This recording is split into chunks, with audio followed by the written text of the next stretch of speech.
Essa é uma nova categoria de igreja, de cristão, de confissão, que é interessante, porque está crescendo muito. Há muitas pessoas que têm feito contato comigo, uma vez conhecendo minhas posturas, o que eu tenho falado sobre o fato de eu ser de origem pentecostal, ainda me identificar como pentecostal, mas não me identificar com o pentecostalismo como ele é conhecido hoje.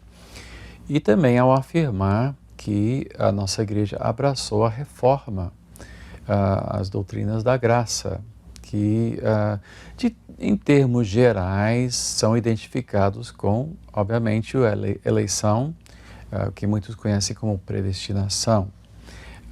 É uma leitura mais fiel das Escrituras, é uma leitura mais informada das Escrituras.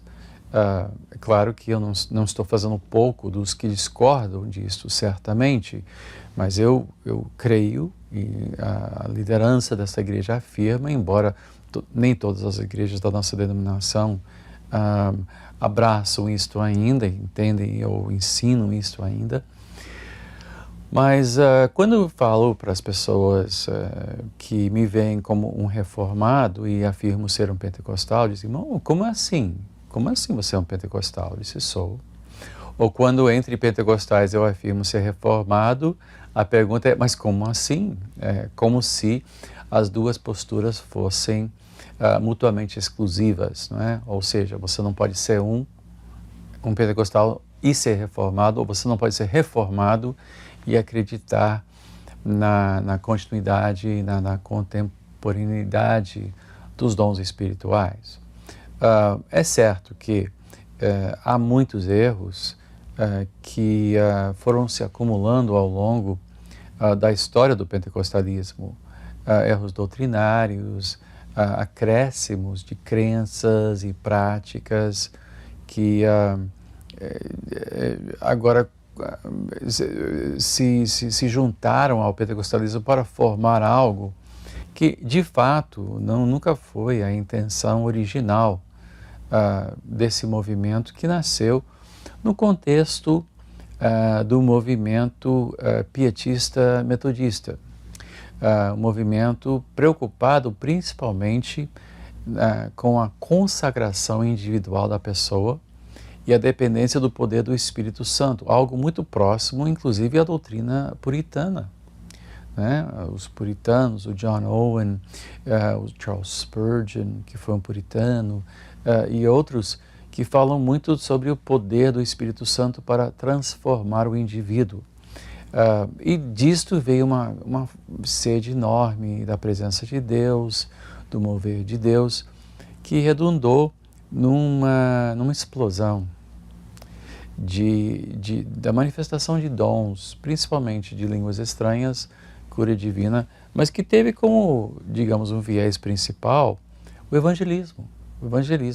E os pentecostais do início do século passado, e até, eu diria, os anos 70, 80, sempre teve essa preocupação de pregar o evangelho, de trazer pessoas a Cristo, a um arrependimento de obras mortas, a uma consagração pessoal e a uma vida realmente diferenciada da vida regressa, né, da vida mundana.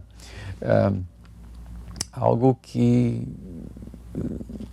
não caracteriza mais a igreja pentecostal. A igreja pentecostal hoje, o movimento, não é mais um movimento, é mais um grupo socioeconômico, é mais um grupo religioso que agrega muitas coisas diferentes, das coisas mais malucas e estapafúrdias até um certo pentecostalismo frio, histórico.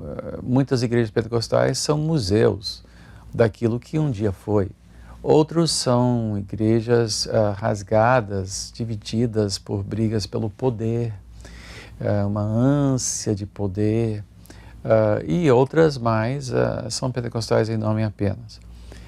Eu creio na continuidade de certos dons do Espírito, creio na absoluta necessidade do sobrenatural manifestando-se através da igreja, uma coisa que igrejas tradicionais também concordam com isto. E você vê muitas pessoas da linha até mais conservadora que afirmam crer que Deus ainda cura, embora talvez não da maneira tão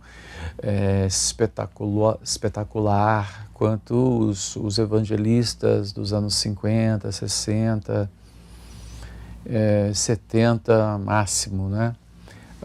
Agora, muitos pentecostais estão descobrindo que a sua leitura das Escrituras, a sua hermenêutica é equivocada, que estão precisando voltar a uma doutrina mais sólida, mais histórica, e estão descobrindo autores como João Calvino.